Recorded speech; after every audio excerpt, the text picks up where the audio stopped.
Mister Gyanendra Nath বিশ্বাস আমার আন্ডারে ওনার সিএবিজি হয়েছিল, করোনারি আর্টারি বাইপাস সার্জারি, এই মাসে।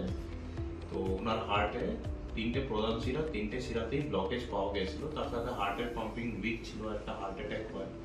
তো ওনার অ্যাঞ্জিওগ্রাফি করে মেজর ব্লকেজ পাওয়া যায়। তারপর ওনার বাইপাস সার্জারি হয়েছিল।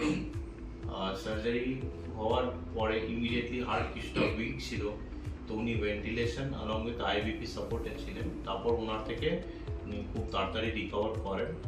আর আজকে উনি ফলোপে এসেছেন। ওনার হার্টের পাম্পিং অ্যারাউন্ড 52%, মানে নর্মাল রেঞ্জের মধ্যেই আমরা ধরতে পারি। তো জ্ঞানেন্দ্রনাথ বাবু আছেন ওনার বাড়ির লোকের সাথে। তো উনি ওনার দিক থেকে উনি কি ফিল করেছেন আমাদের সাথে ট্রিটমেন্ট নিয়ে, উনি একটু বলুন।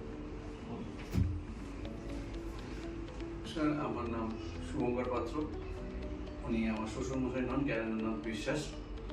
তা ওনার প্রথমে হার্টে একটা হার্ট অ্যাটাক হয়, তারপরে ওনাকে এখানে নিয়ে আসা হয় এবং এনজিওগ্রাফি হয়। তো এনজিওগ্রাফি হওয়ার পরে তো ব্লকেজ পাওয়া যায়। তো তারপরে ডাক্তারবাবুর সাথে কথা বলে ভর্তি করে ওনার তারপরের দিনই সার্জারি হয়। তো এখন 19 রোববারে ছুটি দিয়েছিল। তো এখন কোনো অসুবিধা নেই, উনি এখন ঠিকই আছেন। অপারেশনটা হওয়াতে খুবই ভালো হয়েছে।